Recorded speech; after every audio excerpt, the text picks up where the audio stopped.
Hey traders, today I'm going to show you a very simple way to use Fibonacci to find out how to properly trail on a trade. I learned this method from another trader a few years back and it's worked very well for me, so I thought I would share in a little more detail just exactly how it works. I'm using Soft Forex backtesting simulator. This particular indicator uses real tick data either from Dukas Copy or I can't remember the other provider, to be honest with you, but works very well, and it gives you a basically a live chart to play with. You can speed it up, slow it down, so on and so forth. And this is a 1 hour dollar yen chart, and we happen to be around November of 2017. So if you were to go back and look at tick data from November of 2017 on the 1 hour chart, this is what you would see. So it makes it really easy and convenient to sit around on the weekend when you don't really have any data flowing through the market and test a method. The only indicators I found that really don't play well with it so far have been support, resistance, supply, demand, anything where you might require information from a higher time frame to help plot something on the chart doesn't work very well. Now weekly pivots, I was able to get that to work by just opening larger time frame charts. If I was using weekly pivots on the 1 hour chart, I would just open up a weekly chart offline as well, and then it would have that data to pull from. But for some reason some of the other indicators don't work very well. However, Jim's high prob method with the indicators does seem to work okay. So we're just going to go through and I'm going to speed up some of this data here, and I'm going to use just basic high probability method entries here based on the red dots on the MACD, the QMP filter, and then also the moving averages. And not really going to spend a whole lot of time talking about those, but more so how to trail once we get into the trade. So with that, let's get started. See if we can get up here and get another sell entry.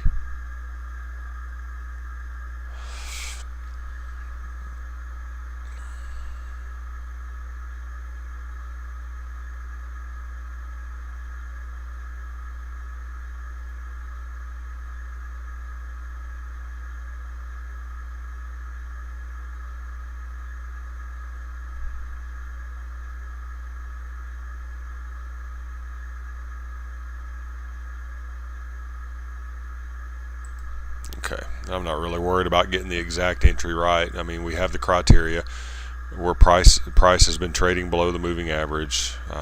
We have a dot, QMP dot at the moving averages, and we have the dot on the MACD that preceded it. So, and I'm not going to use this to manage the trades just because moving the stop loss is incredibly laborious with this if you're going to do trailing stops.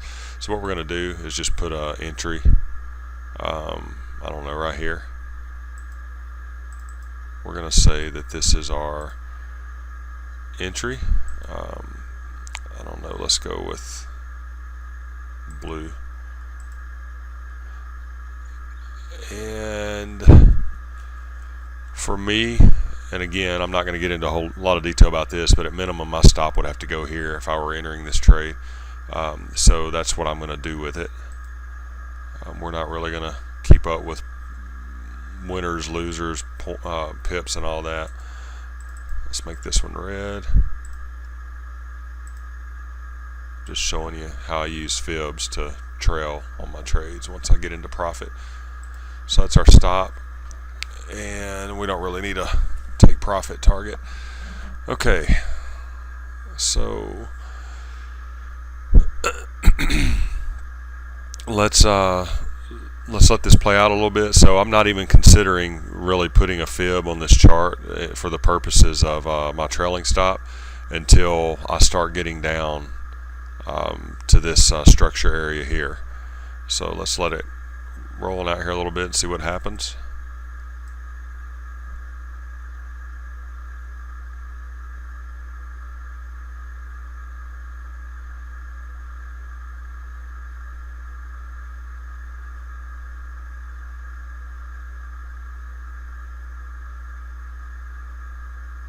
Okay, so if you watch my other videos, now we've made a new structure low, so which is what the expectation would have been. So now,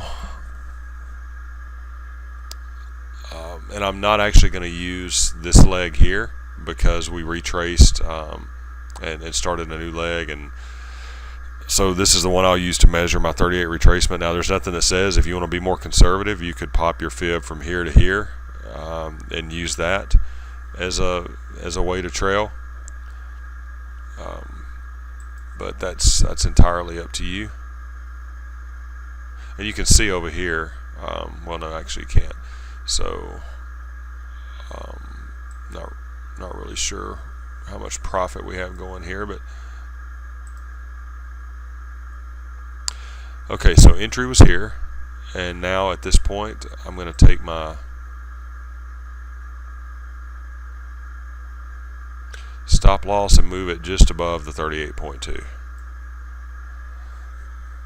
So now we're in a risk-free trade, and we're going to let this roll on a little bit.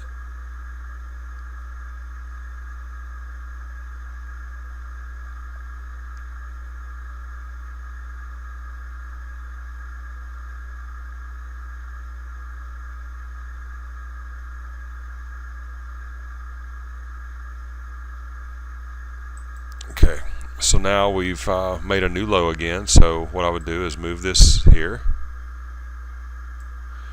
Let's turn it back on, and now we're going to lock in just a little bit more profit, not much. And probably it should be right above this wick a little bit, to be honest, but you get the point.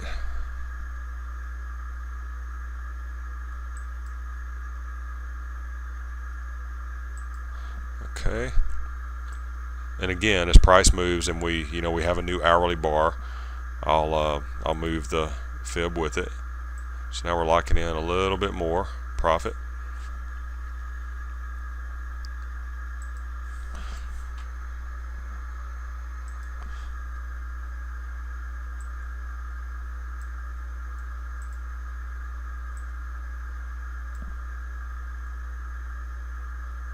And typically in a strong downtrend like we're starting to see here, you're going to see smaller retracements. So that's kind of why I guess Damien never really alluded to why he uses the 38, because you could just as well use the 50 or the 61.8, right? And maybe that's something you test out and see how it works. But in a strong downtrend like this, you're usually going to have a smaller retracement before price continues in the original direction. So 38.2 is a pretty safe place to put your stop. Maybe as you see volume slow down and there becomes more of a struggle for price to move down, maybe you move your stop loss back up a little bit. I don't know. I stick solely to the 32. I don't care if it's a strong trend or a weak trend. I stick solely to trailing by the 38% fib.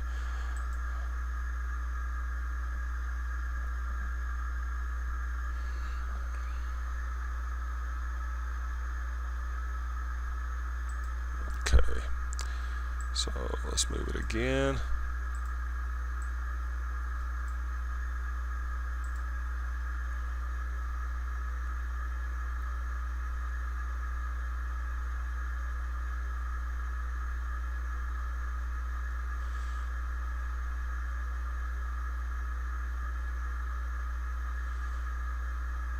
And I just happened to select a 1 hour chart. I mean, I would do it the same way on a 4 hour or a daily. I actually use this on the 70 tick chart. Looks like we might, yeah, I'm sure that would have been a stop out. So let's see what happens with price for sure. Yeah, we definitely got stopped out. So if you wanted to see hypothetically, I'm not going to click right on the line because I don't want to move it. Well, I guess it matters at this point, honestly. So about 52 pips of profit on that trade by using the 38 as your trail. And we can just kind of watch here and see what happens as far as the retracement. Does it go back up to the 61.8 in reverse or 78? To give you an idea of where you might have put your stop to stay in this bearish trade. But it could be a Could be a swing to go back to the upside. Okay. So there you have a general idea of how it works. So here we had another good entry. So let's move this down. Let's assume that we got in somewhere in here, I guess. And again, my stop goes above the last swing. So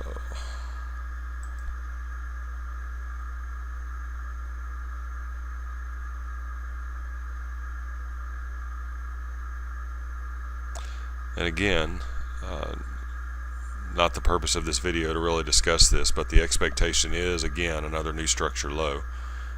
It could fail 70% of the time or so. It's accurate. The other 30% of the time, you're going to get stopped out.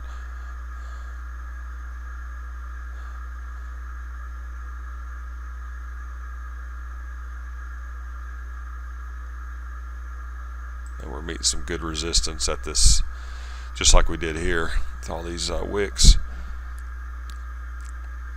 And this might be a good spot where you lock in, not lock in a couple. Go to break even since you're right there at structure.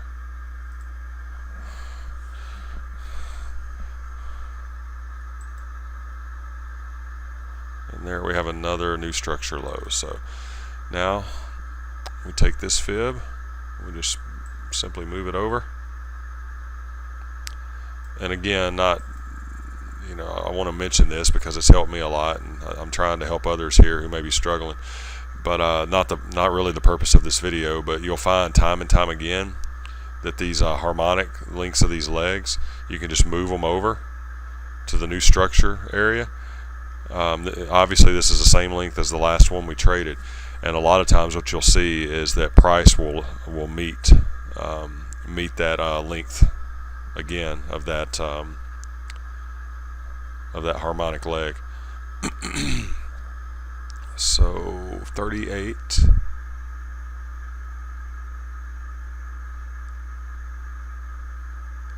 Let's see, we're going to have to do it like this. And then 38 is right about there. So once again, we've locked in a good bit of profit already.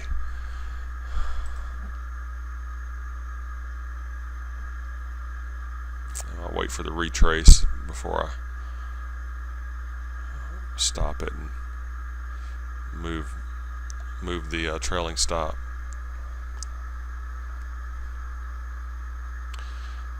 I kind of hate this is not a real trade now.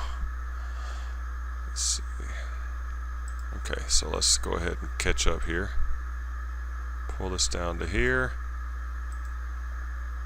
Drop this down to here. And let it roll on.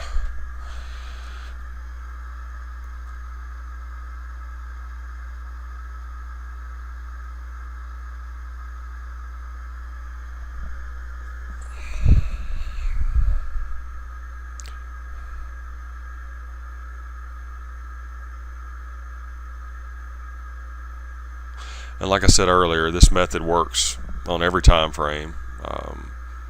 Works on tick charts. I'm assuming maybe it'll work if you trade Renko or some of the other offline type charts. I'm assuming it would probably work with them as well, though I've never really traded those types of charts. Just or bars, I guess I should say, just tick bars.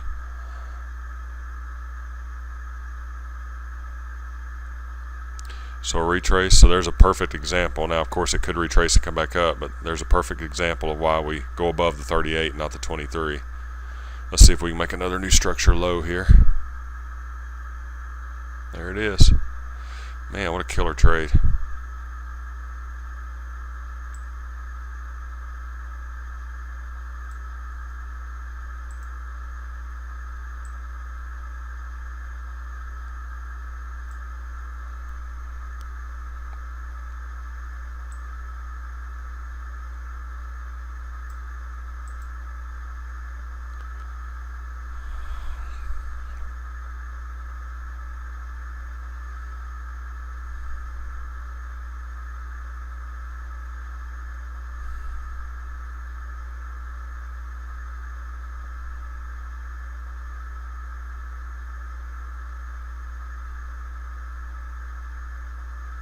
And if you're the type of trader who adds positions, you've already had a couple of opportunities to do that.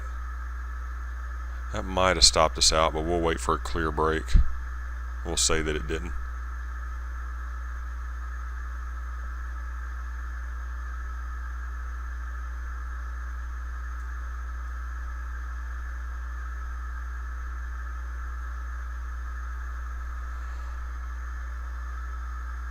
Okay, there it is. So we got stopped out, and approximately 87 pips of profit. So this, this kind of shows you why it's okay. It doesn't pay to be greedy. 2 trades and 2 winners, 120, 130 pips of profit. And again, it could have happened that we lost both of those, but that's not the point of the video here. It's just to kind of give you an idea of how to use the fibs. If you don't have a good trailing stop method, this is a great one to use. So if you have any questions, if I left anything out, please don't hesitate to reach out to me in comments below. If you find benefit or value in this video, please like, comment, subscribe, and that'll help other traders find this in their suggested videos over on the right. And also, didn't talk a lot about Jagfx, but I'm a huge fan, and it works very well for me. So I would encourage you to look at the link below if you're interested in this indicator. Jim sells a book for $10 as of the date of this video, and the indicators come with it that you see here on the screen that basically produce the red dots in the MACD. And then he has a private Facebook group of over 5,000 traders currently. Jim also, on that same private Facebook page, posts his trades every day and keeps you updated on their progress. And there's times he has several in a row that are stopped out. He shares all that information. He's completely transparent, and he's very active in the community, and loves to help out fellow traders. So he typically trades just daily, and I think sometimes a 4-hour, but mostly daily, using this method and a similar method using the same indicators, but he includes divergence with his trades as well. So I encourage you to check out his book. It's well worth the $10 he's asking for it if you get it in electronic format. It's the best deal I've come across on any indicator. You definitely get your money's worth on it. So God bless you guys. I wish you the best of luck, and let me know if you have any questions. Have a great evening.